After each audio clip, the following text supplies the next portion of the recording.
Show पापी पादरी और आपके साथ मैं हूं राजीव शर्मा। नाम बजिंदर सिंह, खुद को बना रखा था पादरी, दावा करता था चमत्कार करने का और काम बलात्कार का। बजिंदर सिंह कथित चमत्कार से बीमारियां ठीक करने का दावा तो करता था, गूंगों से बुलवाता था, अपाहिजों को चलवा देता था, अंधों को देखने की ताकत देता था, अपने चेलों के दम पर यह सब फर्जीवाड़ा करता था। लेकिन काले कारनामे कब तक चलते? एक महिला से रेप के मामले में बजिंदर सिंह को उम्र कैद की सजा सुनाई गई, यानी मरते दम तक वो जेल में रहेगा। पापी पादरी बजिंदर सिंह की पापी कहानियां क्या है, इस रिपोर्ट में देखिए।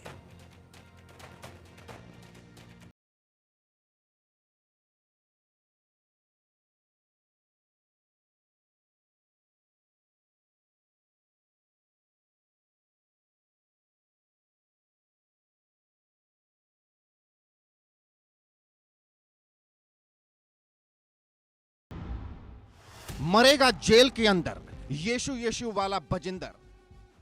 दावा था चमत्कार, करता था बलात्कार, खुद को कहता था फादर, अब जेल में दो लेक्चर। पापी पादरी। यीशु यीशु वाले बाबा के नाम से पहचाने जाने वाले बजिंदर सिंह की अब पूरी जिंदगी जेल में गुजरेगी। वो आखिरी सांस तक जेल में रहेगा।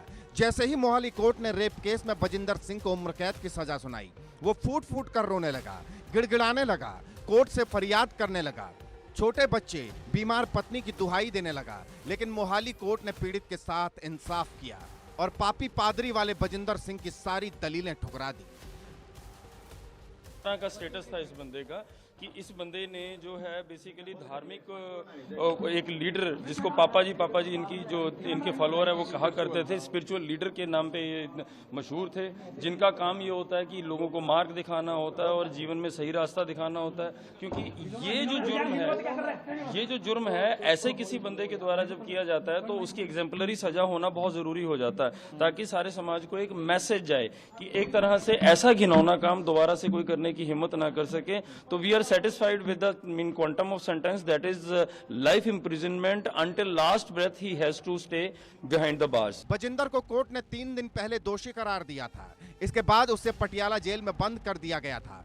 बजिंदर पर आरोप था वो विदेश में बसाने के बहाने महिला को अपने घर ले गया, जहां उसका रेप कर वीडियो बनाया। उसे धमकी भी दी कि अगर उसका विरोध किया तो वीडियो को सोशल मीडिया पर डाल देगा। इसके बाद पीड़ित ने पापी पादरी के खिलाफ मोर्चा संभाला, कोर्ट में घसीटा और उसे तब तक सजा नहीं हुई जब तक वो इंसाफ की लड़ाई लड़ती रही। पीड़ित ने सजा पर संतुष्टि जताते हुए कहा यह केस 7 साल से दबा हुआ था, लेकिन वकीलों, पुलिस और कोर्ट ने इसमें जान डाल दी। ये सजा ऐसे समय पर हुई है जब बजिंदर सिंह एक और यौन उत्पीड़न और एक दूसरी महिला से मारपीट के मामले में फंसा हुआ था। मैं बहुत खुश हूँ। मैं जनता का बहुत बहुत धन्यवाद करती हूँ। मैं अपने वकीलों का बहुत बहुत धन्यवाद करती। कोर्ट ने मेरे नाल न्याय किया, मैं बहुत बहुत धन्यवाद करती। सारे मीडिया का मैं बहुत बहुत धन्यवाद करती हूँ। 3 वजे मैं तुहानू लोकेशन भेज देवांगी, उत्थे तुसीं सारे पहुंच जाओ। मैं एक नूं इंटरव्यू देवांगी, मेरी गल दा गुस्सा ना करो, मेरी तबीयत ठीक नहीं है, प्लीज। मैं बहुत खुश हूँ, मैं बहुत खुश हूँ, मैं बहुत खुश हूँ। सजा से बचने के लिए पादरी बजिंदर कोर्ट में गिड़गिड़ाने लगा। उसने कहा मेरे बच्चे छोटे हैं, पत्नी बीमार है, मैं सोशल आदमी हूँ, मेरी टांग में रॉड डली हुई है, इसलिए मुझ पर रहम किया जाए। पापी पादरी बजिंदर कोर्ट में रहम की भीख मांगता रहा, लेकिन उसने जो गुनाह किए थे उसकी सजा तो उसे भुगतनी ही थी। इसलिए सख्त लहजे में कोर्ट ने उसकी दलीलों को खारिज कर दिया।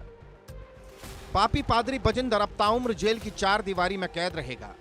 पीड़ित महिला के पति का कहना है कि बजिंदर ने केस वापस लेने के लिए दबाव बनाया था, उन पर क्रॉस केस दर्ज करवाए थे, झूठे केस भी दर्ज हुए, उन्हें बड़ूल कपूरथला की जेल में रहना पड़ा। इसके बावजूद वो झुके नहीं, डराकर बात नहीं बनी तो पैसों का ऑफर देना शुरू कर दिया। आज हमें फैसला है, 7 साल स्ट्रगल किया हमने।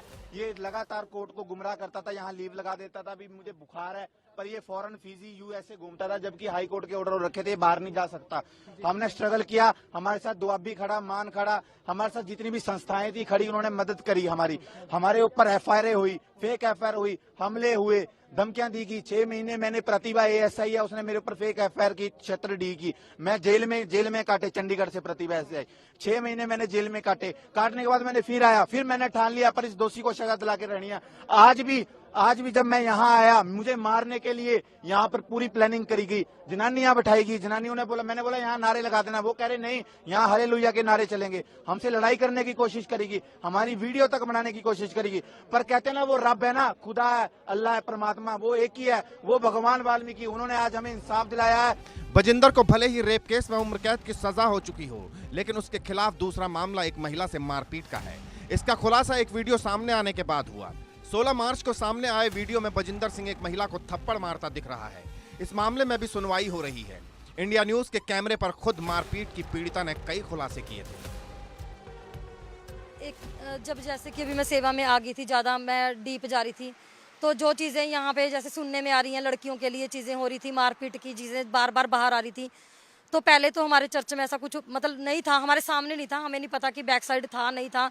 जैसे पहले दूसरी शादी की बात आना, और उसके बाद लड़कियों का जैसे वो अंशु का आना बाहर, और उसके बाद एक मेरी प्रे टावर की फैमिली थी, जैसे मेरे पास बच्चे आए हुए थे, वो यूपी से आए हुए थे बच्चे, वो फैमिली यूपी से आई थी। तो उसकी बहन के साथ जैसे वेदी के पर भी कुछ चीज़ें ऐसी होती थी जो देखकर हमें डिस्टर्बिंग लगता था। पापी पादरी के अभी कई और पाप के पन्ने पलट रहे हैं। अभी तो एक केस में सजा हुई है, लेकिन जो इसकी हरकतें रही हैं उससे आने वाले दिनों में कई और सजाएं हो सकती हैं। Bureau report,